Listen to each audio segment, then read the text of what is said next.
ओशो दे lecture. ਦੁਪਹਿਰ ਢਲਣ ਨੂੰ ਹੈ। ਆਕਾਸ਼ ਹੁਣੇ ਨਿਰਮਲ ਸੀ, ਫਿਰ ਜ਼ੋਰ ਦੀਆਂ ਹਵਾਵਾਂ ਆਈਆਂ ਤੇ ਹੁਣ ਕਾਲੀਆਂ ਬੱਦਲੀਆਂ 'ਚ ਢਕਿਆ ਜਾ ਰਿਹਾ ਹੈ। ਸੂਰਜ ਛਿਪ ਗਿਆ ਹੈ ਤੇ ਹਵਾਵਾਂ ਵਿੱਚ ਠੰਡਕ ਹੈ। ਇੱਕ ਫਕੀਰ ਦਰਵਾਜ਼ੇ ਤੇ ਆਇਆ। ਉਹਦੇ ਹੱਥ ਵਿੱਚ ਇੱਕ ਤੋਤਾ ਹੈ। ਪਿੰਜਰਾ ਨਹੀਂ ਹੈ, ਪਰ ਲੱਗਦਾ ਹੈ ਕਿ ਤੋਤਾ ਉੱਡਣਾ ਭੁੱਲ ਚੁੱਕਿਆ ਹੈ। ਆਉਂਦੇ ਹੀ ਫਕੀਰ ਨਹੀਂ, ਤੋਤਾ ਹੀ ਬੋਲਿਆ ਹੈ, ਰਾਮ ਕਹੋ ਰਾਮ ਰਾਮ ਰਾਮ। ਮੈਂ ਕਿਹਾ ਤੋਤਾ ਤਾਂ ਚੰਗਾ ਬੋਲਦਾ ਹੈ। ਫਕੀਰ ਬੋਲਿਆ, ਮਹਾਰਾਜ ਇਹ ਤੋਤਾ ਬੜਾ ਪੰਡਤ ਹੈ। ਇਹ ਸੁਣ ਹਾਸਾ ਆ ਗਿਆ। ਮੈਂ ਕਿਹਾ ਹੋਣਾ ਹੀ ਚਾਹੀਦਾ, ਕਿਉਂਕਿ ਸਾਰੇ ਪੰਡਤ ਤੋਤੇ ਹੀ ਹੁੰਦੇ ਹਨ। ਇਹ ਮੈਨੂੰ ਬਹੁਤ ਸਪਸ਼ਟ ਦਿਸਦਾ ਹੈ ਕਿ ਗਿਆਨ ਸਿੱਖਣ ਨਾਲ ਨਹੀਂ ਆਉਂਦਾ, ਤੇ ਜੋ ਸਿੱਖਣ ਨਾਲ ਆਉਂਦਾ ਹੈ ਉਹ ਗਿਆਨ ਨਹੀਂ ਹੈ। ਗਿਆਨ ਬੁੱਧੀ ਦੀ ਪ੍ਰਾਪਤੀ ਨਹੀਂ ਹੈ। ਬੁੱਧੀ ਯਾਦਦਾਸ਼ਤ ਹੈ, ਤੇ ਯਾਦਦਾਸ਼ਤ ਨਾਲ ਨਹੀਂ, ਯਾਦਦਾਸ਼ਤ ਦੇ ਹਟ ਜਾਣ ਨਾਲ ਗਿਆਨ ਹਟ ਜਾਂਦਾ ਹੈ। ਜੋ ਸਿੱਖਿਆ ਜਾਂਦਾ ਹੈ ਉਹ ਤੋਤਾ ਬਣਾਉਂਦਾ ਹੈ। ਇਹ ਤੋਤਾ ਰਟਣ ਦਾ ਨਾਮ ਪੰਡਤਾਈ ਹੈ। ਗਿਆਨ ਦੇ ਰਸਤੇ 'ਚ ਇਸ ਤੋਂ ਵੱਡੀ ਰੁਕਾਵਟ ਕੋਈ ਨਹੀਂ ਹੈ। ਪੰਡਤਾਈ ਮਰੇ ਤੱਥਾਂ ਦਾ ਸੰਗ੍ਰਹਿ ਹੈ। ਇਹ ਤੱਥ ਸਭ ਉਧਾਰ ਹਨ। ਅਨੁਭੂਤੀ 'ਚ ਇਹਨਾਂ ਦੀਆਂ ਕੋਈ ਜੜ੍ਹਾਂ ਨਹੀਂ ਹੁੰਦੀਆਂ। ਇਹਨਾਂ ਮਰੇ ਤੱਥਾਂ ਨਾਲ ਘੇਰਿਆ ਚਿੱਤ ਉਹਦੇ ਦਰਸ਼ਨ ਨਹੀਂ ਕਰ ਪਾਉਂਦਾ ਜੋ ਕਿ ਹੈ। ਇਹ ਤੱਥ ਪਰਦਾ ਬਣ ਜਾਂਦੇ ਹਨ। ਇਸ ਪਰਦੇ ਨੂੰ ਹਟਾਉਣ ਤੇ ਅਗਿਆਤ ਦਾ ਉਦਘਾਟਨ ਹੁੰਦਾ ਹੈ। ਇਹ ਦਰਸ਼ਨ ਹੀ ਗਿਆਨ ਹੈ। ਸਿੱਖਣਾ ਨਹੀਂ, ਦਰਸ਼ਨ ਹੀ ਗਿਆਨ ਹੈ। ਗ੍ਰੰਥ ਨਹੀਂ, ਤੱਥ ਨਹੀਂ, ਸੱਚ ਦ੍ਰਿਸ਼ਟੀ ਉਸ ਪ੍ਰਾਪਤੀ ਦਾ ਰਸਤਾ ਹੈ। ਸੱਚ ਦਰਸ਼ਨ ਜਦੋਂ ਹੁੰਦਾ ਉਦੋਂ ਪਤਾ ਲੱਗਦਾ ਹੈ ਕਿ ਗਿਆਨ ਤਾਂ ਹੀ ਸੀ, ਸਿਰਫ ਉਹਨੂੰ ਦੇਖ ਸਕਣ ਦੀ ਨਜ਼ਰ ਸਾਡੇ ਕੋਲ ਨਹੀਂ ਸੀ, ਤੇ ਇਸ ਨਜ਼ਰ ਨੂੰ ਪੰਡਤਾਈ ਦੇ ਸੰਗ੍ਰਹਿ ਨਾਲ ਨਹੀਂ ਮਾਪਿਆ ਜਾ ਸਕਦਾ। ਇਸ ਨਾਲ ਆਤਮ ਪਰਵੰਚਨਾ ਹੀ ਹੋ ਸਕਦੀ ਹੈ, ਹੋਰ ਕੁਝ ਵੀ ਨਹੀਂ। ਬਿਨਾਂ ਜਾਣੇ ਇਹ ਆਹਨ ਤ੍ਰਿਪਤੀ ਹੋ ਸਕਦੀ ਸੀ ਕਿ ਮੈਂ ਜਾਣਦਾ, ਇਸ ਲਈ ਕਿਹਾ ਹੈ ਕਿ ਇਹ ਜਾਣਨਾ ਹੈ ਕਿ ਮੈਂ ਜਾਣਦਾ ਹਾਂ ਅਗਿਆਨ ਹੈ। ਕਿਉਂ? ਕਿਉਂਕਿ ਜਾਣਨ ਉਪਰੰਤ ਪਾਇਆ ਜਾਂਦਾ ਹੈ ਕਿ ਮੈਂ ਹਾਂ ਹੀ ਨਹੀਂ, ਸਿਰਫ ਗਿਆਨ ਹੈ, ਤੇ ਨਾ ਗਿਆਤਾ ਹੈ ਨਾ ਅਗੇਹ ਹੈ। ਇਹ ਅਦਵੈਤ ਦਰਸ਼ਨ ਉਦੋਂ ਹੁੰਦਾ ਹੈ ਜਦੋਂ ਸਭ ਛੱਡ ਕੇ ਮੈਂ ਸ਼ੂਨਯ ਹੋ ਜਾਂਦਾ ਹੈ। ਸ਼ਾਮ ਉਤਰ ਆਈ ਹੈ ਤੇ ਸ਼ਾਮੀ ਫੁੱਲਾਂ ਦੀ ਗੰਧ ਫੈਲਣ ਲੱਗੀ ਹੈ। ਇੱਕ ਕੋਇਲ ਦੁਪਹਿਰ ਭਰ ਕੂਕਦੀ ਰਹੀ ਹੈ, ਹੁਣ ਚੁੱਪ ਹੋ ਗਈ ਹੈ। ਉਹ ਗਾਉਂਦੀ ਸੀ ਤਾਂ ਇੰਨੀ ਖਿਆਲ 'ਚ ਨਹੀਂ ਸੀ, ਹੁਣ ਚੁੱਪ ਕੀ ਹੋਈ ਕਿ ਖਿਆਲ 'ਚ ਹੋ ਗਈ ਹੈ। ਮੈਂ ਉਹਦੇ ਫੇਰ ਤੋਂ ਸਵਰ ਉਠਾਉਣ ਦਾ ਇੰਤਜ਼ਾਰ ਕਰ ਰਿਹਾ ਕਿ ਇਸੇ ਦੌਰਾਨ ਇੱਕ ਸਾਧੂ ਦਾ ਆਗਮਨ ਹੋਇਆ। ਬਾਲ ਬ੍ਰਹਮਚਾਰੀ ਹਨ। ਸੁੱਕੀ ਖੁਸ਼ਕ ਬਿਮਾਰ ਜਿਹੀ ਦੇਹ ਹੈ। ਚਿਹਰਾ ਬੁਝਿਆ ਬਿਨਾਂ ਤੇਜ ਦੇ ਹੈ। ਅੱਖਾਂ ਦਾ ਪਾਣੀ ਉੱਡ ਗਿਆ ਹੈ। ਉਹਨਾਂ ਨੂੰ ਵੇਖ ਬਹੁਤ ਦਇਆ ਹੁੰਦੀ ਹੈ। ਸਰੀਰ ਤੇ ਜ਼ੁਲਮ ਕੀਤਾ ਹੈ। ਇਹ ਮੈਂ ਉਹਨਾਂ ਨੂੰ ਕਿਹਾ ਹੈ। ਉਹ ਤਾਂ ਹਲੂਣੇ ਜੇ ਗਏ ਹਨ। ਇਹਨੂੰ ਹੀ ਉਹ ਤਿਆਗ ਮੰਨਦੇ ਹਨ।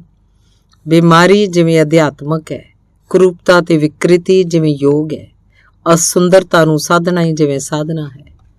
ਕਾਊਟ ਕੈਸਰਲਿੰਗ ਨੇ ਕਿਤੇ ਲਿਖਿਆ ਹੈ, ਤੰਦਰੁਸਤੀ ਅਧਿਆਤਮ ਵਿਰੋਧੀ ਆਦਰਸ਼ ਹੈ। ਉਹਨਾਂ ਦੀਆਂ ਇਹਨਾਂ ਲਾਈਨਾਂ 'ਚ ਇਸੇ ਅਗਿਆਨ ਦੀ ਗੂੰਜ ਹੈ। ਇਹ ਵਿਚਾਰ ਪ੍ਰਤੀਕਿਰਿਆ ਜਨ ਹੈ। ਕੁਝ ਹਨ ਜੋ ਸਰੀਰ ਦੇ ਪਿੱਛੇ ਹਨ। ਸਰੀਰ ਹੀ ਉਹਨਾਂ ਲਈ ਸਭ ਕੁਝ ਹੈ। ਇਹ ਇੱਕ ਜ਼ਿਆਦਤੀ ਹੈ। ਫਿਰ ਇਹਦੀ ਪ੍ਰਤੀਕਿਰਿਆ ਨਾਲ ਦੂਸਰੀ ਜ਼ਿਆਦਤੀ ਪੈਦਾ ਹੁੰਦੀ ਹੈ, ਪਰ ਦੋਵੇਂ ਹੀ ਜ਼ਿਆਦਤੀਆਂ ਸਰੀਰਵਾਦੀ ਹਨ। ਸਰੀਰ ਨੂੰ ਨਾ ਤਾਂ ਉਛਾਲਦੇ ਫਿਰਨਾ ਤੇ ਨਾ ਉਹਨੂੰ ਤੋੜਦੇ ਫਿਰਨਾ। ਇਹ ਤਾਂ ਕੁੱਲ ਜਮਾ ਆਵਾਸ ਹੈ।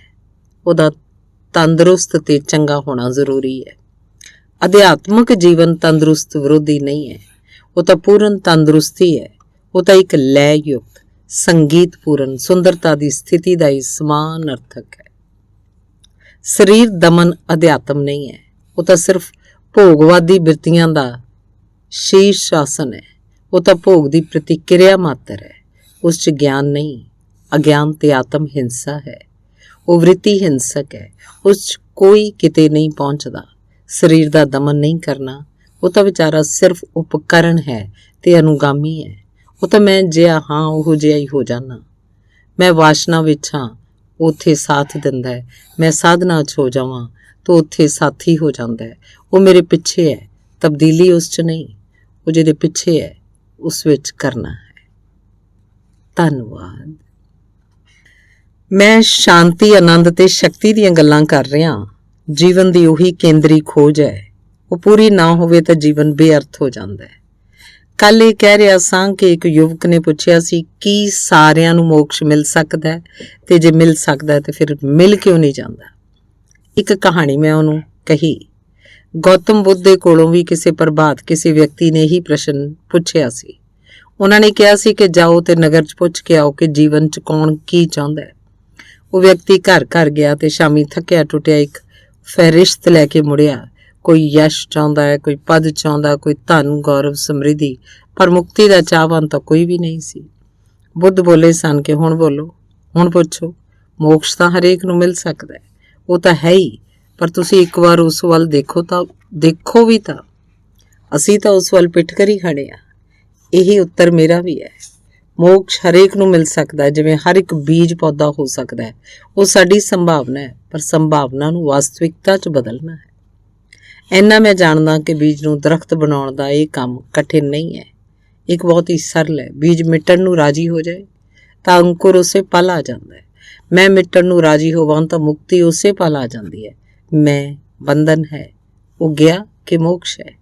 ਮੈਂ ਦੇ ਨਾਲ ਮੈਂ ਸੰਸਾਰ ਵਿੱਚ ਹਾਂ, ਮੈਂ ਨਹੀਂ ਕਿ ਮੈਂ ਹੀ ਮੋਕਸ਼ ਹਾਂ। ਧੰਨਵਾਦ। 1 ਸਾਲ ਹੋਇਆ ਬੀਤੀ ਬਰਸਾਤ ਵਿੱਚ ਗੁਲਤੇਵਰੀ ਦੇ ਫੁੱਲ ਬੀਜੇ ਸਨ। ਵਰਖਾ ਗਈ, ਨਾਲ ਹੀ ਫੁੱਲ ਵੀ ਚਲੇ ਗਏ। ਫਿਰ ਸੁੱਕੇ ਪੌਦਿਆਂ ਨੂੰ ਅਲੱਗ ਕਰਤਾ ਸੀ। ਇਸ ਵਾਰ ਦੇਖਦਾ ਕਿ ਵਰਖਾ ਆਈ ਹੈ। ਗੁਲਤੇਵਰੀ ਦੇ ਅੰਕੁਰ ਫਿਰ ਆਪਣੇ ਆਪ ਹੀ ਫੁੱਟ ਰਹੇ ਹਨ। ਜਗ੍ਹਾ ਜਗ੍ਹਾ ਭੂਮੀ ਨੂੰ ਤੋੜ ਕੇ ਉਹਨਾਂ ਨੇ ਝਾਕਣਾ ਸ਼ੁਰੂ ਕਰ ਦਿੱਤਾ ਹੈ। 1 ਸਾਲ ਤੱਕ ਪਿਛਲੇ ਸਾਲ ਸੁੱਟੇ ਬੀਜਾਂ ਨੇ ਇੰਤਜ਼ਾਰ ਕੀਤੀ ਤੇ ਹੁਣ ਉਹਨਾਂ ਨੂੰ ਦੁਬਾਰਾ ਜਨਮ ਪਾਉਂਦੇ ਦੇਖਣਾ ਆਨੰਦਪੂਰਨ ਹੈ। ਧਰਤੀ ਦੇ ਹਨੇਰੇ 'ਚ, ਸਰਦੀ ਤੇ ਗਰਮੀ 'ਚ ਉਹ ਇੰਤਜ਼ਾਰ ਕਰਦੇ ਰਹੇ ਹਨ ਤੇ ਹੁਣ ਕਿਤੇ ਜਾ ਕੇ ਉਹਨਾਂ ਨੂੰ ਦੁਬਾਰਾ ਪ੍ਰਕਾਸ਼ ਪਾਉਣ ਦਾ ਮੌਕਾ ਮਿਲਿਆ। ਇਸ ਪ੍ਰਾਪਤੀ ਤੇ ਉਹਨਾਂ ਨਵਜਾਤ ਪੌਦਿਆਂ ਵਿੱਚ ਮੰਗਲ ਸੰਗੀਤ ਛਾਇਆ ਹੋਇਆ ਹੈ। ਉਹਨੂੰ ਮੈਂ ਅਨੁਭਵ ਕਰਦਾ। ਸਦੀਆਂ ਪਹਿਲਾਂ ਕਿਸੇ ਅੰਮ੍ਰਿਤ ਗਲੇ ਨੇ ਗਾਇਆ ਸੀ, ਤਮਸੋ ਮਾ ਜੋਤੀ ਗਰਮਾਇਆ। ਹਨੇਰੇ ਤੋਂ ਪ੍ਰਕਾਸ਼ ਪਾਉਣ ਦੀ ਲਾਲਸਾ ਕਿਸ ਵਿੱਚ ਨਹੀਂ ਹੈ? ਕੀ ਮਨੁੱਖ ਵਿੱਚ, ਕੀ ਹਰੇਕ ਪ੍ਰਾਣੀ 'ਚ ਅਜਿਹੇ ਬੀਜ ਨਹੀਂ ਛਿਪੇ ਹਨ ਜੋ ਪ੍ਰਕਾਸ਼ ਪਾਉਣਾ ਚਾਹੁੰਦੇ ਹਨ? ਕਿ ਉੱਥੇ ਵੀ ਜਨਮਾਂ ਜਨਮਾਂ ਤੋਂ ਮੌਕੇ ਦਾ ਇੰਤਜ਼ਾਰ ਤੇ ਪ੍ਰਾਰਥਨਾ ਨਹੀਂ ਹੈ? ਹਰ ਇੱਕ ਦੇ ਅੰਦਰ ਛਿਪੇ ਹਨ ਇਹ ਬੀਜ ਤੇ ਇਹਨਾਂ ਬੀਜਾਂ ਤੋਂ ਹੀ ਪੂਰਨ ਹੋਣ ਦੀ ਪਿਆਸ ਉੱਠਦੀ ਹੈ। ਹਰੇਕ ਦੇ ਅੰਦਰ ਛਿਪੀਆਂ ਹਨ ਇਹ ਲਪਟਾਂ ਤੇ ਇਹ ਲਪਟਾਂ ਸੂਰਜ ਨੂੰ ਪਾਉਣਾ ਚਾਹੁੰਦੀਆਂ ਹਨ। ਇਹਨਾਂ ਬੀਜਾਂ ਨੂੰ ਪੌਦਿਆਂ ਵਿੱਚ ਬਦਲੇ ਬਿਨਾਂ ਕੋਈ ਤ੍ਰਿਪਤ ਨਹੀਂ ਹੁੰਦਾ। ਪੂਰਨ ਹੋਏ ਬਿਨਾਂ ਕੋਈ ਰਸਤਾ ਨਹੀਂ ਹੈ। ਪੂਰਨ ਹੋਣਾ ਹੀ ਹੁੰਦਾ ਹੈ, ਕਿਉਂਕਿ ਅਸਲ 'ਚ ਹਰੇਕ ਬੀਜ ਪੂਰਨ ਹੀ ਹੈ। ਧੰਨਵਾਦ। ਨਵੀਂ ਸੁਬਹ, ਨਵਾਂ ਸੂਰਜ, ਨਵੀਂ ਧੁੱਪ, ਨਵੇਂ ਫੁੱਲ, ਸੌਂ ਕੇ ਉੱਠਿਆ ਹਾਂ। ਸਭ ਕੁਝ ਨਵਾਂ ਨਵਾਂ ਹੈ। ਸੰਸਾਰ 'ਚ ਕੁਝ ਵੀ ਪੁਰਾਣਾ ਨਹੀਂ ਹੈ। ਕੋਈ 100 ਸਾਲ ਪਹਿਲਾਂ ਯੂਨਾਨ 'ਚ ਹੈਰਾਕਲਤ ਨੇ ਕਿਹਾ ਸੀ ਕਿ ਇੱਕ ਹੀ ਨਦੀ 'ਚ 2 ਵਾਰ ਉਤਰਨਾ ਅਸੰਭਵ ਹੈ। ਸਾਰਾ ਨਵਾਂ ਹੈ, ਪਰ ਮਨੁੱਖ ਪੁਰਾਣਾ ਪੈ ਜਾਂਦਾ ਹੈ। ਮਨੁੱਖ ਨਵੇਂ 'ਚ ਜਿਉਂਦਾ ਹੀ ਨਹੀਂ, ਇਸ ਲਈ ਪੁਰਾਣਾ ਪੈ ਜਾਂਦਾ ਹੈ। ਮਨੁੱਖ ਜਿਉਂਦਾ ਹੈ ਯਾਦਾਸ਼ਤ ਵਿੱਚ, ਅਤੀਤ ਵਿੱਚ, ਮਰੇ ਵਿੱਚ। ਇਹ ਜੀਣਾ ਹੀ ਹੈ, ਜੀਵਨ ਨਹੀਂ ਹੈ। ਇਹ ਅੱਧੀ ਮੌਤ ਹੈ ਤੇ ਇਸ ਅੱਧੀ ਮੌਤ ਨੂੰ ਹੀ ਅਸੀਂ ਜੀਵਨ ਮੰਨ ਕੇ ਸਮਾਪਤ ਹੋ ਜਾਂਦੇ ਹਾਂ। ਜੀਵਨ ਨਾ ਅਤੀਤ ਵਿੱਚ ਹੈ, ਨਾ ਭਵਿੱਖ ਵਿੱਚ ਹੈ। ਜੀਵਨ ਤਾਂ ਨਿੱਤ ਵਰਤਮਾਨ ਵਿੱਚ ਹੈ। ਉਹ ਜੀਵਨ ਯੋਗ ਨਾਲ ਮਿਲਦਾ ਹੈ, ਕਿਉਂਕਿ ਯੋਗ ਚਿਰੀ ਨਵੀਨਤਾ ਵਿੱਚ ਜਗ੍ਹਾ ਦਿੰਦਾ ਹੈ। ਯੋਗ ਚਿਰੀ ਵਰਤਮਾਨ 'ਚ ਜਗ੍ਹਾ ਦਿੰਦਾ ਹੈ। ਉਸ 'ਚ ਜਾਗਣਾ ਹੈ। ਜੋ ਹੈ, ਜੋ ਸੀ ਉਹ ਵੀ ਨਹੀਂ ਹੈ, ਜੋ ਹੋਵੇਗਾ ਉਹ ਵੀ ਨਹੀਂ ਹੈ। ਹੋਰ ਜੋ ਹੈ ਉਹ ਪ੍ਰਗਟ ਉਦੋਂ ਹੁੰਦਾ ਹੈ ਜਦੋਂ ਮਾਨਵ ਚਿੱਤ ਯਾਦ ਤੇ ਕਲਪਨਾ ਦੇ ਭਾਰ ਤੋਂ ਮੁਕਤ ਹੁੰਦਾ ਹੈ। ਯਾਦਦਾਸ਼ਤ ਮਰੇ ਦਾ ਸੰਕਲਨ ਹੈ, ਉਸ ਨਾਲ ਜੀਵਨ ਨੂੰ ਨਹੀਂ ਪਾਇਆ ਜਾ ਸਕਦਾ। ਤੇ ਕਲਪਨਾ ਵੀ ਯਾਦਦਾਸ਼ਤ ਦੀ ਹੀ ਪੁੱਤਰੀ ਹੈ, ਉਹਦੀ ਹੀ ਗੂੰਜ ਤੇ ਪਿਛਲੱਗ ਹੈ। ਉਹ ਸਭ ਗਿਆਤ ਵਿੱਚ ਭਟਕਣਾ ਹੈ। ਉਸ ਨਾਲੋਂ ਜੋ ਅਗਿਆਤ ਹੈ ਉਹਦੇ ਦਰਵਾਜ਼ੇ ਨਹੀਂ ਖੁੱਲ੍ਹਦੇ ਹਨ। ਗਿਆਤ ਨੂੰ ਜਾਣ ਦਿਓ ਤਾਂ ਕਿ ਅਗਿਆਤ ਪ੍ਰਗਟ ਹੋ ਸਕੇ। ਮਰੇ ਨੂੰ ਜਾਣ ਦਿਓ ਤਾਂ ਜੋ ਜੀਵਨ ਪ੍ਰਗਟ ਹੋ ਸਕੇ। ਯੋਗ ਦਾ ਸਾਰ ਸੂਤਰ ਇਹੋ ਹੀ ਹੈ। ਤਾਂ ਓਸ਼ੋ ਦੇ ਲੈਕਚਰ। ਰਾਤ ਸੰਘਣੀ ਹੋ ਰਹੀ ਹੈ। ਆਕਾਸ਼ ਵਿੱਚ ਥੋੜੇ ਜਿਹੇ ਤਾਰੇ ਹਨ ਤੇ ਪੱਛਮ ਵਿੱਚ ਖੰਡਿਤ ਚੰਦ ਲਟਕਿਆ ਹੋਇਆ ਹੈ। ਚਮੇਲੀ ਖਿੜੀ ਹੈ ਤੇ ਗੰਧ ਉਸਦੀ ਹਵਾ 'ਚ ਤੈਰ ਰਹੀ ਹੈ। ਮੈਂ ਇੱਕ ਮਹਿਲਾ ਨੂੰ ਦਰਵਾਜ਼ੇ ਤੱਕ ਛੱਡ ਕੇ ਵਾਪਸ ਮੁੜਿਆ ਹਾਂ। ਮੈਂ ਉਹਨਾਂ ਨੂੰ ਜਾਣਦਾ ਨਹੀਂ ਹਾਂ। ਕਿਸੇ ਦੁੱਖ ਨੇ ਉਹਨਾਂ ਦੇ ਚਿੱਤ ਨੂੰ ਘੇਰਿਆ ਹੈ। ਉਹਦੀ ਕਾਲਖ ਉਹਨਾਂ ਦੇ ਚਾਰੇ ਪਾਸੇ ਇੱਕ ਮੰਡਲ ਬਣਾ ਕੇ ਖੜੀ ਹੋ ਗਈ ਹੈ। ਇਹ ਦੁੱਖ ਮੰਡਲ ਮੈਨੂੰ ਉਹਨਾਂ ਦੇ ਆਉਂਦੇ ਹੀ ਅਨੁਭਵ ਹੋ ਗਿਆ ਸੀ। ਮੈਂ ਉਹਨਾਂ ਨੂੰ ਜਾਣਦਾ ਨਹੀਂ ਹਾਂ, ਤਾਂ ਉਹਨਾਂ ਨੇ ਵੀ ਬਿਨਾਂ ਸਮਝ ਖੋਏ ਆਉਂਦੇ ਹੀ ਪੁੱਛਿਆ ਸੀ ਕਿ ਕੀ ਦੁੱਖ ਮਿਟਾਇਆ ਜਾ ਸਕਦਾ ਹੈ। ਮੈਂ ਉਹਨਾਂ ਨੂੰ ਦੇਖਦਾ ਹਾਂ, ਉਹ ਦੁੱਖ ਦੀ ਇੱਕ ਪ੍ਰਤਿਮਾ ਲੱਗਦੇ ਹਨ ਤੇ ਸਾਰੇ ਲੋਕ ਹੀ ਹੌਲੀ-ਹੌਲੀ ਅਜਿਹੀਆਂ ਹੀ ਪ੍ਰਤਿਮਾਵਾਂ ਹੁੰਦੇ ਜਾ ਰਹੇ ਹਨ। ਉਹ ਸਾਰੇ ਦੁੱਖ ਮਿਟਾਉਣਾ ਚਾਹੁੰਦੇ ਹਨ ਪਰ ਨਹੀਂ ਮਿਟਾ ਪਾਉਂਦੇ, ਕਿਉਂਕਿ ਦੁੱਖ ਦਾ ਉਹਨਾਂ ਦਾ ਨਿਦਾਨ ਸੱਚ ਨਹੀਂ ਹੈ। ਚੇਤਨਾ ਦੀ ਇੱਕ ਸਥਿਤੀ 'ਚ ਦੁੱਖ ਹੁੰਦਾ ਹੈ, ਉਹ ਸਥਿਤੀ ਦਾ ਸਰੂਪ ਹੈ। ਉਸ ਸਥਿਤੀ ਦੇ ਅੰਦਰ ਦੁੱਖ ਤੋਂ ਛੁਟਕਾਰਾ ਨਹੀਂ ਹੈ, ਕਾਰਨ ਉਹ ਸਥਿਤੀ ਹੀ ਦੁੱਖ ਹੈ। ਉਸ ਵਿੱਚ ਇੱਕ ਦੁੱਖ ਹਟਾਓ ਤਾਂ ਦੂਸਰਾ ਆ ਜਾਂਦਾ ਹੈ। ਇਹ ਲੜੀ ਚੱਲਦੀ ਜਾਂਦੀ ਹੈ। ਇਸ ਦੁੱਖ ਤੋਂ ਛੁੱਟੀਏ ਤਾਂ ਉਸ ਦੁੱਖ ਤੋਂ ਛੁੱਟੀਏ, ਪਰ ਦੁੱਖ ਤੋਂ ਛੁੱਟਣਾ ਨਹੀਂ ਹੁੰਦਾ। ਦੁੱਖ ਬਣਿਆ ਰਹਿੰਦਾ ਹੈ, ਸਿਰਫ ਕਾਰਨ ਬਦਲ ਜਾਂਦੇ ਹਨ।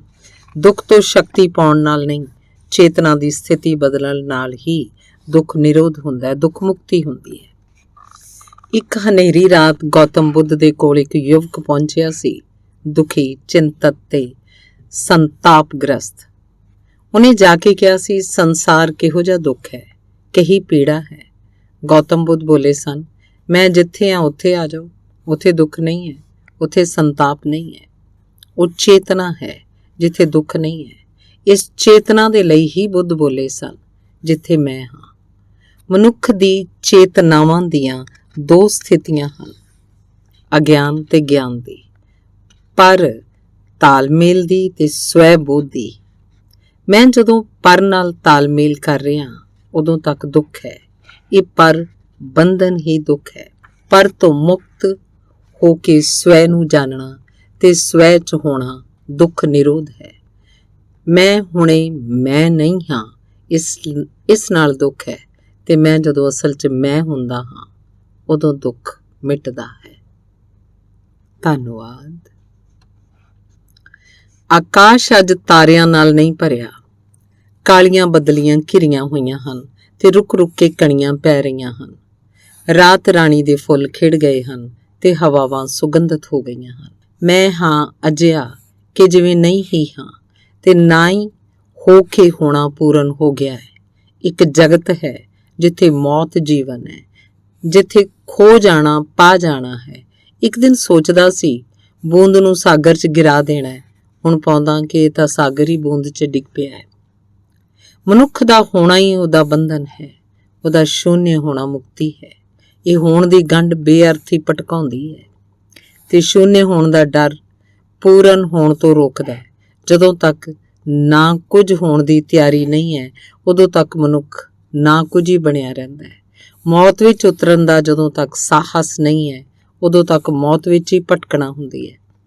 ਪਰ ਜੋ ਮੌਤ ਲੈਣ ਨੂੰ ਤਿਆਰ ਹੋ ਜਾਂਦਾ ਹੈ, ਉਹ ਪਾਉਂਦਾ ਹੈ ਕਿ ਮੌਤ ਹੈ ਹੀ ਨਹੀਂ, ਤੇ ਜੋ ਮਿਟਣ ਨੂੰ ਰਾਜੀ ਹੋ ਜਾਂਦਾ ਹੈ, ਉਹ ਪਾਉਂਦਾ ਹੈ ਕਿ ਉਸ 'ਚ ਕੁਝ ਹੈ ਜੋ ਕਿ ਮਿਟ ਹੀ ਨਹੀਂ ਸਕਦਾ। ਅਜਿਹਾ ਨਿਰੋਧ ਦਾ ਨਿਯਮ ਜੀਵਨ ਦਾ ਨਿਯਮ ਹੈ। ਇਸ ਨਿਯਮ ਨੂੰ ਜਾਣਨਾ ਯੋਗ ਹੈ ਤੇ ਠੀਕ ਤਰ੍ਹਾਂ ਜਾਣ ਲੈਣਾ ਉਹਦੇ ਬਾਹਰ ਹੋ ਜਾਣਾ ਹੈ। ਵਿਰੋਧ ਦੇ ਇਸ ਗਿਆਤ ਦਾ ਨਾ ਹੋਣਾ ਹੀ ਭਟਕਾਉਂਦਾ ਹੈ। ਉਸ ਦੇ ਗਿਆਤ ਹੋਣ ਨਾਲ ਭਟਕਣ ਸਮਾਪਤ ਹੋ ਜਾਂਦੀ ਹੈ ਤੇ ਉਹ ਪ੍ਰਾਪਤ ਹੋ ਜਾਂਦੀ ਹੈ ਜਿਸ ਯਾਤਰਾ ਦਾ ਕੋਈ ਪੜਾਅ ਨਹੀਂ, ਯਾਤਰਾ ਦਾ ਅੰਤ ਹੈ। ਧੰਨਵਾਦ। ਇੱਕ ਪੂਰਨਿਮਾ ਦੀ ਰਾਤ ਮਧੂਸ਼ਾਲਾ ਤੋਂ ਕੁਝ ਲੋਕ ਨਦੀ ਕਿਨਾਰੇ ਤੇ ਕਿਸ਼ਤੀ ਚਲਾਉਣ ਨੂੰ ਗਏ ਸੀ। ਉਹਨਾਂ ਨੇ ਇੱਕ ਕਿਸ਼ਤੀ ਠੇਲੀ। ਅੱਧੀ ਰਾਤ ਤੋਂ ਪ੍ਰਭਾਤ ਤੱਕ ਪਤਵਾਰ ਚਲਾਉਂਦੇ ਰਹੇ। ਸੁਬਹ ਸੂਰਜ ਨਿਕਲਿਆ, ਠੰਡੀਆਂ ਹਵਾਵਾਂ ਵਗੀਆਂ ਤਾਂ ਉਹਨਾਂ ਦੀ ਮਿੱਠੀ ਬੇਹੋਸ਼ੀ ਟੁੱਟਣ ਲੱਗੀ। ਉਹਨਾਂ ਨੇ ਸੋਚਿਆ ਹੁਣ ਵਾਪਸ ਮੁੜਨਾ ਉਚਿਤ ਹੈ, ਇਹ ਦੇਖਣ ਲਈ ਕਿ ਕਿੱਥੋਂ ਤੱਕ ਚਲੇ ਆਏ ਹਨ। ਉਹ ਕਿਸ਼ਤੀ ਤੋਂ ਤੱਟ ਤੇ ਉਤਰੇ, ਪਰ ਤੱਟ ਤੇ ਉਤਰਦੇ ਹੀ ਉਹਨਾਂ ਦੀ ਹੈਰਾਨੀ ਦੀ ਸੀਮਾ ਨਾ ਰਹੀ, ਕਿਉਂਕਿ ਉਹਨਾਂ ਨੇ ਪਾਇਆ ਕਿ ਕਿਸ਼ਤੀ ਉੱਥੇ ਹੀ ਖੜੀ ਹੈ ਜਿੱਥੇ ਰਾਤੀ ਉਹਨਾਂ ਨੇ ਉਹਨੂੰ ਪਾਇਆ ਸੀ। ਰਾਤੀ ਉਹ ਇਹ ਭੁੱਲ ਹੀ ਗਏ ਸੀ ਕਿ ਪਤਵਾਰ ਚਲਾਉਣਾ ਹੀ ਜ਼ਰੂਰੀ ਨਹੀਂ ਹੈ, ਕਿਸ਼ਤੀ ਨੂੰ ਤੱਟ ਤੋਂ ਖੋਲ੍ਹਣਾ ਵੀ ਪੈਂਦਾ ਹੈ। ਅੱਜ ਸ਼ਾਮੀ ਇਹ ਕਹਾਣੀ ਕਹੀ ਹੈ। ਇੱਕ ਬਿਰਧ ਆਏ ਹਨ। ਉਹ ਕਹਿ ਰਹੇ ਸਨ, ਮੈਂ ਜੀਵਨ ਭਰ ਚੱਲਦਾ ਰਿਹਾ, ਲੇਕਿਨ ਹੁਣ ਅੰਤ 'ਚ ਜਿਹਾ ਲੱਗਦਾ ਹੈ ਕਿ ਕਿਤੇ ਪਹੁੰਚਣਾ ਨਹੀਂ ਹੋਇਆ। ਉਹਨਾਂ ਨੂੰ ਹੀ ਇਹ ਕਹਾਣੀ ਕਹਿਣੀ ਪਈ ਹੈ। ਮਨੁੱਖ ਬੇਹੋਸ਼ ਹੈ, ਆਪਣਾ ਅਗਿਆਨ ਉਹਦੀ ਬੇਹੋਸ਼ੀ ਹੈ। ਇਸ ਬੇਹੋਸ਼ੀ 'ਚ ਸਾਰਾ ਕਰਮ ਉਹਦਾ ਯਾਂਤਰਿਕ ਹੈ। ਇਸ ਵਿਵੇਕ ਸ਼ੂਨਯ ਸਥਿਤੀ 'ਚੋਂ ਚੱਲਦਾ ਹੈ ਜਿਵੇਂ ਕੋਈ ਨੀਂਦ 'ਚ ਚੱਲਦਾ ਹੈ, ਪਰ ਕਿਤੇ ਪਹੁੰਚ ਨਹੀਂ ਪਾਉਂਦਾ। ਕਿਸ਼ਤੀ ਦੀਆਂ ਜੰਜ਼ੀਰਾਂ ਜਿਵੇਂ ਕਿਨਾਰੇ ਨਾਲ ਬੰਨ੍ਹੀਆਂ ਰਹਿ ਗਈਆਂ। ਇਸੇ ਤਰ੍ਹਾਂ ਹੀ ਇਸ ਸਥਿਤੀ 'ਚੋਂ ਵੀ ਕਿਤੇ ਬੰਨ੍ਹਿਆ ਰਹਿ ਜਾਂਦਾ ਹੈ। ਇਸ ਬੰਧਨ ਨੂੰ ਧਰਮ ਨੇ ਵਾਸ਼ਨਾ ਕਿਹਾ ਹੈ। ਵਾਸ਼ਨਾ ਨਾਲ ਮਨੁੱਖ ਆਨੰਦ ਦੇ ਨੇੜੇ ਪਹੁੰਚਣ ਦੇ ਭਰਮ 'ਚ ਬਣਿਆ ਰਹਿੰਦਾ ਹੈ, ਪਰ ਉਹਦੀ ਦੌੜ ਇੱਕ ਦਿਨ ਮ੍ਰਿਗ ਤ੍ਰਿਸ਼ਨਾ ਸਿੱਧ ਹੁੰਦੀ ਹੈ। ਉਸ ਕਿੰਨੇ ਹੀ ਪਤਵਾਰ ਚਲਾਏ, ਉਹਦੀ ਕਿਸ਼ਤੀ ਅਤ੍ਰਿਪਤੀ ਦੇ ਕਿਨਾਰੇ ਨੂੰ ਛੱਡਦੀ ਹੀ ਨਹੀਂ। ਉਹ ਖਾਲੀ ਤੇ ਅਪੂਰਨ ਜੀਵਨ ਨੂੰ ਖੋ ਦਿੰਦਾ ਹੈ। ਵਾਸ਼ਨਾ ਸਰੂਪ ਦੋਸ਼ ਹੈ, ਜੀਵਨ ਉੱਕ ਜਾਂਦਾ ਹੈ। ਉਹ ਜੀਵਨ ਜਿਸ 'ਚ ਦੂਸਰਾ ਕਿਨਾਰਾ ਪਾਇਆ ਜਾ ਸਕਦਾ ਸੀ, ਉਹ ਜੀਵਨ ਜਿਸ 'ਚ ਯਾਤਰਾ ਪੂਰੀ ਹੋ ਸਕਦੀ ਸੀ, ਬੇਅਰਥ ਹੋ ਜਾਂਦਾ ਹੈ ਕਿ ਕਿਸ਼ਤੀ ਉੱਥੇ ਦੀ ਉੱਥੇ ਖੜੀ ਹੈ। ਹਰੇਕ ਕਿਸ਼ਤੀ ਚਲਾਉਣ ਵਾਲਾ ਜਾਣਦਾ ਹੈ ਕਿ ਕਿਸ਼ਤੀ ਨੂੰ ਸਾਗਰ 'ਚ ਛੱਡਣ ਤੋਂ ਪਹਿਲਾਂ ਕਿਨਾਰੇ ਨਾਲੋਂ ਖੋਲ੍ਹਣਾ ਹੁੰਦਾ ਹੈ। ਹਰੇਕ ਮਨੁੱਖ ਨੂੰ ਵੀ ਜਾਣਨਾ ਚਾਹੀਦਾ ਹੈ ਕਿ ਆਨੰਦ ਦੇ, ਪੂਰਨਤਾ ਦੇ, ਪ੍ਰਕਾਸ਼ ਦੇ ਸਾਗਰ ਵਿੱਚ ਕਿਸ਼ਤੀ ਛੱਡਣ ਤੋਂ ਪਹਿਲਾਂ ਕਿਨਾਰੇ ਤੋਂ ਵਾਸ਼ਨਾ ਦੀਆਂ ਜੰਜੀਰਾਂ ਅਲੱਗ ਕਰ ਲੈਣੀਆਂ ਹੁੰਦੀਆਂ ਹਨ। ਇਸ ਦੇ ਬਾਅਦ ਤਾਂ ਫਿਰ ਸ਼ਾਇਦ ਪਤਵਾਰ ਵੀ ਨਹੀਂ ਚਲਾਉਣੀ ਪੈਂਦੀ। ਰਾਮ ਕ੍ਰਿਸ਼ਨ ਨੇ ਕਿਹਾ ਹੈ, ਤੂੰ ਕਿਸ਼ਤੀ ਤਾਂ ਠੇਲ, ਰੱਸਾ ਤਾਂ ਖੋਲ। ਪ੍ਰਭੂ ਦੀਆਂ ਹਵਾਵਾਂ ਹਰ ਪਲ ਤੈਨੂੰ ਲੈ ਜਾਣ ਲਈ ਉਤਸੁਕ ਹਨ। ਧੰਨਵਾਦ। ਇੱਕ ਸਾਧੂ ਕੱਲ ਆਏ ਸਨ। ਧਿਆਨ ਦੀ ਸਾਧਨਾ ਬਾਰੇ ਉਹਨਾਂ ਨਾਲ ਗੱਲਾਂ ਹੋਈਆਂ ਹਨ। ਇਹ ਜਾਣ ਕੇ ਬਹੁਤ ਹੈਰਾਨ ਹੁੰਦਾ ਹਾਂ ਕਿ ਮਨ ਦੇ ਸਰੂਪ ਦੇ ਸੰਬੰਧ ਵਿੱਚ ਕਿੰਨੇ ਭਰਮ ਤੇ ਝੂਠੀਆਂ ਧਾਰਨਾਵਾਂ ਪ੍ਰਚਲਿਤ ਹਨ। ਉਹਨੂੰ ਦੁਸ਼ਮਣ ਮੰਨ ਕੇ ਸਾਧਨਾ ਆਰੰਭ ਕਰਨ ਨਾਲ ਸਾਰੀ ਸਾਧਨਾ ਹੀ ਗਲਤ ਹੋ ਜਾਂਦੀ ਹੈ। ਨਾ ਮਨ ਦੁਸ਼ਮਣ ਹੈ, ਨਾ ਸਰੀਰ ਦੁਸ਼ਮਣ ਹੈ। ਉਹ ਤਾਂ ਯੰਤਰ ਹਨ ਤੇ ਸਹਿਯੋਗੀ ਹਨ।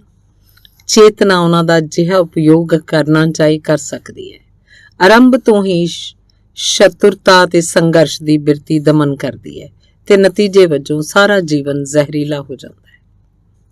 ਮਨੁੱਖ ਦਾ ਮਨ ਅਕਸਰ ਆਨੰਦ ਉਨਮੁਖ ਹੈ। ਇਸ ਵਿੱਚ ਕੁਝ ਬੁਰਾ ਵੀ ਨਹੀਂ ਹੈ। ਇਹ ਤਾਂ ਉਹਦਾ ਸਰੂਪ ਤੇ ਪ੍ਰਤੀ ਆਕਰਸ਼ਣ ਹੈ। ਇਹ ਨਾ ਹੋਵੇ ਤਾਂ ਵਿਅਕਤੀ ਕਦੇ ਆਤਮਿਕ ਜੀਵਨ ਦੇ ਵੱਲ ਨਹੀਂ ਜਾ ਸਕਦਾ। ਇਹ ਮਨ ਆਨੰਦ ਦੀ ਖੋਜ ਸੰਸਾਰ 'ਚ ਕਰਦਾ ਹੈ ਤੇ ਫਿਰ ਜਦੋਂ ਉਹਨੂੰ ਉੱਥੇ ਨਹੀਂ ਪਾਉਂਦਾ ਤਾਂ ਅੰਦਰ ਦੇ ਵੱਲ ਮੁੜਦਾ ਹੈ। ਆਨੰਦ ਕੇਂਦਰ ਹੈ ਸੰਸਾਰ ਦਾ ਵੀ, ਮੋਕਸ਼ ਦਾ ਵੀ। ਉਹਦੇ ਧੁਰੇ ਤੇ ਹੀ ਸਾਰਾ ਲੌਕਿਕ ਪ੍ਰਲੌਕਿਕ ਜੀਵਨ ਘੁੰਮਦਾ ਹੈ। ਇਸ ਆਨੰਦ ਦੀ ਝਲਕ ਬਾਹਰ ਦਿਸਦੀ ਹੈ। ਇਸ ਨਾਲ ਬਾਹਰ ਦੌੜ ਹੁੰਦੀ ਹੈ। ਧਿਆਨ ਨਾਲ ਇਸ ਆਨੰਦ ਦਾ ਵਾਸਤਵਿਕ ਸਰੋਤ ਦਿਸਣ ਲੱਗਦਾ ਹੈ। ਇਸ ਨਾਲ ਦਿਸ਼ਾ ਉੱਥੇ ਮੁੜ ਜਾਂਦੀ ਹੈ। ਮਨ ਨੂੰ ਜ਼ਬਰਦਸਤੀ ਅੰਦਰ ਨਹੀਂ ਮੋੜਨਾ। ਇਸ ਦਮਨ ਨਾਲ ਹੀ ਉਹ ਦੁਸ਼ਮਣ ਲੱਗਣ ਲੱਗਦਾ ਹੈ। ਆਨੰਦ ਦਾ ਨਵਾਂ ਆਯਾਮ ਖੋਲ੍ਹਣਾ ਹੈ। ਇਸ ਆਯਾਮ ਦੇ ਖੁੱਲ੍ਹਦੇ ਹੀ ਮਨ ਆਪਣੇ ਆਪ ਅੰਦਰ ਪਾਇਆ ਜਾਂਦਾ ਹੈ। ਉਹ ਤਾਂ ਆਨੰਦ ਉਨਮੁਖੀ ਹੈ। ਜਿੱਥੇ ਆਨੰਦ ਹੈ ਉੱਥੇ ਉਹਦੀ ਸਹਿਜ ਗਤੀ ਹੈ। ਆਨੰਦ ਜੀਵਨ ਦਾ ਉਦੇਸ਼ ਹੈ। ਆਨੰਦ, ਅਖੰਡ ਆਨੰਦ ਜੀਵਨ ਦਾ ਉਦੇਸ਼ ਹੈ। ਸੰਸਾਰ 'ਚ ਉਹਦੀ ਝਲਕ ਹੈ, ਪ੍ਰਤੀਫਲਨ ਹੈ। ਮੋਕਸ਼ ਵਿੱਚ ਉਹਦਾ ਮੂਲ ਸਰੋਤ ਹੈ। ਬਾਹਰ ਉਹਦਾ ਪ੍ਰਕਸ਼ੇਪ ਹੈ, ਅੰਦਰ ਮੂਲ ਹੈ। ਪ੍ਰਿਧੀ ਤੇ ਛਾਇਆ ਹੈ, ਕੇਂਦਰ ਤੇ ਉਹਦੇ ਪ੍ਰਾਣ ਹਨ। ਇਸ ਤੋਂ ਸੰਸਾਰ ਮੋਕਸ਼ ਦਾ ਵਿਰੋਧ ਨਹੀਂ ਹੈ। ਬਾਹਰ ਅੰਦਰ ਦਾ ਸ਼ਤਰੂ ਨਹੀਂ ਹੈ। ਸਾਰੀ ਹੋਂਦ ਇੱਕ ਸੰਗੀਤ ਹੈ। ਇਸ ਸੱਚ ਦੇ ਦਰਸ਼ਨ ਹੁੰਦੇ ਹੀ ਵਿਅਕਤੀ ਬੰਧਨ ਦੇ ਬਾਹਰ ਹੋ ਜਾਂਦਾ ਹੈ। ਧੰਨਵਾਦ। ਸਵੇਰੇ ਸਵੇਰੇ ਇੱਕ ਜਵਾਨ ਆ ਗਏ ਹਨ। ਉਦਾਸ ਦਿਸਦੇ ਹਨ ਤੇ ਲੱਗਦਾ ਹੈ ਕਿ ਜਿਵੇਂ ਅੰਦਰ ਕਿਸੇ ਕੱਲ ਨੇ ਘੇਰ ਲਿਆ। ਕੁਝ ਜਿਵੇਂ ਗਵਾਚ ਗਿਆ ਤੇ ਅੱਖਾਂ ਉਹਨੂੰ ਖੋਜਦੀਆਂ ਲੱਭਦੀਆਂ ਹੁੰਦੀਆਂ ਹਨ। ਮੇਰੇ ਕੋਲੋਂ ਕੋਈ ਸਾਲ ਭਰ ਤੋਂ ਆ ਰਹੇ ਹਨ ਤੇ ਇਸ ਤਰ੍ਹਾਂ ਵੀ ਇੱਕ ਦਿਨ ਆਉਣਗੇ, ਇਹ ਵੀ ਭਲੀ ਭਾਂਤ ਜਾਣਦਾ ਸੀ। ਇਹ ਤੋਂ ਪਹਿਲਾਂ ਉਹਨਾਂ 'ਚ ਕਾਲਪਨਿਕ ਆਨੰਦ ਸੀ, ਉਹ ਹੌਲੀ ਹੌਲੀ ਖਤਮ ਹੋ ਗਿਆ। ਕੁਝ ਦੇਰ ਸਨਾਟਾ ਸਰਕਦਾ ਰਿਹਾ ਹੈ। ਉਹਨਾਂ ਨੇ ਅੱਖਾਂ ਬੰਦ ਕਰ ਲਈਆਂ ਹਨ ਤੇ ਕੁਝ ਸੋਚਦੇ ਜੇ ਲੱਗਦੇ ਹਨ। ਫੇਰ ਪ੍ਰਗਟ ਰੂਪ ਵਿੱਚ ਬੋਲੇ, ਮੈਂ ਆਪਣੀ ਆਸਥਾ ਖੋ ਚੁੱਕਿਆ ਹਾਂ। ਮੈਂ ਇੱਕ ਸੁਪਨੇ ਵਿੱਚ ਸੀ, ਉਹ ਜਿਵੇਂ ਖੰਡਿਤ ਹੋ ਗਿਆ। ਈਸ਼ਵਰ ਨਾਲ ਲੱਗਦਾ ਸੀ, ਹੁਣ ਇਕੱਲਾ ਰਹਿ ਗਿਆ ਤੇ ਬਹੁਤ ਘਬਰਾਹਟ ਹੁੰਦੀ ਹੈ। ਬੇਸਹਾਰਾ ਤਾਂ ਮੈਂ ਕਦੇ ਵੀ ਨਹੀਂ ਸੀ। ਪਿੱਛੇ ਵਾਪਸ ਮੁੜਨਾ ਚਾਹੁੰਦਾ, ਪਰ ਉਹ ਵੀ ਹੁਣ ਸੰਭਵ ਨਹੀਂ ਦਿਖਦਾ। ਉਹ ਸਭ ਕੁਝ ਟੁੱਟ ਗਿਆ। ਮੈਂ ਕਹਿੰਦਾ ਹਾਂ, ਜੋ ਨਹੀਂ ਸੀ ਸਿਰਫ ਉਹੀ ਖੋਇਆ ਜਾ ਸਕਦਾ ਹੈ। ਜੋ ਹੈ ਉਹਦਾ ਖੋਣਾ ਸੰਭਵ ਨਹੀਂ ਹੈ। ਸੁਪਨੇ ਤੇ ਕਲਪਨਾ ਦੇ ਸਾਥੀ ਨਾਲ ਇਕੱਲਾਪਨ ਮਿਟਦਾ ਨਹੀਂ ਹੈ, ਸਿਰਫ ਬੇਹੋਸ਼ੀ 'ਚ ਦਬ ਜਾਂਦਾ ਹੈ। ਈਸ਼ਵਰ ਦੀ ਕਲਪਨਾ ਤੇ ਮਾਨਸਿਕ ਪ੍ਰਕਸ਼ੇਪ ਨਾਲ ਮਿਲਿਆ ਆਨੰਦ ਵਾਸਤਵਿਕ ਆਨੰਦ ਨਹੀਂ ਹੈ, ਉਹ ਸਹਾਰਾ ਨਹੀਂ, ਭਰਮ ਹੈ। ਭਰਮਾਂ ਤੋਂ ਜਿੰਨੀ ਜਲਦੀ ਛੁਟਕਾਰਾ ਹੋਵੇ ਉਨਾ ਹੀ ਚੰਗਾ ਹੈ। ਈਸ਼ਵਰ ਨੂੰ ਅਸਲ 'ਚ ਪਾਉਣ ਦੇ ਲਈ ਸਾਰੀਆਂ ਮਾਨਸਿਕ ਧਾਰਨਾਵਾਂ ਨੂੰ ਤਿਆਗਣਾ ਪੈਂਦਾ ਹੈ, ਤੇ ਉਹਨਾਂ ਧਾਰਨਾਵਾਂ ਵਿੱਚ ਈਸ਼ਵਰ ਦੀ ਧਾਰਨਾ ਵੀ ਅਪਵਾਦ ਨਹੀਂ ਹੈ, ਉਹ ਵੀ ਛੱਡਣੀ ਪੈਂਦੀ ਹੈ। ਇਹ ਤਿਆਗ ਹੈ ਤੇ ਇਹੀ ਤਪ ਹੈ, ਕਿਉਂਕਿ ਸੁਪਨਿਆਂ ਨੂੰ ਛੱਡਣ ਤੋਂ ਜ਼ਿਆਦਾ ਕਸ਼ਟ ਹੋਰ ਕਿਸੇ ਗੱਲ 'ਚ ਨਹੀਂ ਹੈ। ਕਲਪਨਾ, ਸੁਪਨੇ ਤੇ ਧਾਰਨਾਵਾਂ ਦੇ ਛੱਡਣ ਤੇ ਜੋ ਹੈ ਉਹ ਅਭਿਵਿਅਕਤ ਹੁੰਦਾ ਹੈ। ਨੀਂਦ ਟੁੱਟਦੀ ਹੈ, ਜਾਗਰਣ ਆਉਂਦਾ ਹੈ, ਫਿਰ ਜੋ ਪਾਉਣਾ ਹੈ ਉਹੀ ਵਾਸਤਵਿਕ ਪਾਉਣਾ ਹੈ, ਕਿਉਂਕਿ ਉਹਨੂੰ ਕੋਈ ਖੋ ਨਹੀਂ ਸਕਦਾ। ਉਹ ਕਿਸੇ ਹੋਰ ਅਨੁਭੂਤੀ ਨਾਲ ਖੰਡਿਤ ਨਹੀਂ ਹੁੰਦਾ, ਕਿਉਂਕਿ ਉਹ ਪਰ ਅਨੁਭੂਤੀ ਨਹੀਂ, ਸਵੈ ਅਨੁਭੂਤੀ ਹੈ। ਉਹ ਕਿਸੇ ਦ੍ਰਿਸ਼ ਦਾ ਦਰਸ਼ਨ ਨਹੀਂ, ਖੁਦ ਸ਼ੁੱਧ ਦ੍ਰਿਸ਼ਟਾ ਦਾ ਬੋਧ ਹੈ। ਉਹ ਈਸ਼ਵਰ ਦਾ ਵਿਚਾਰ ਨਹੀਂ, ਖੁਦ ਈਸ਼ਵਰ ਵਿੱਚ ਹੋਣਾ ਹੈ। ਈਸ਼ਵਰ ਦੀ ਕਾਲਪਨਿਕ ਧਾਰਨਾ ਤੇ ਆਸਥਾ ਹੋ ਗਈ ਤਾਂ ਘਬਰਾਓ ਨਾ, ਇਹ ਸ਼ੁਭ ਹੈ। ਸਭ ਧਾਰਨਾਵਾਂ ਖੋ ਦਿਓ ਤੇ ਫਿਰ ਦੇਖੋ, ਉਦੋਂ ਜੋ ਦਿਸਦਾ ਹੈ ਉਹੀ ਈਸ਼ਵਰ ਹੈ। ਧੰਨਵਾਦ।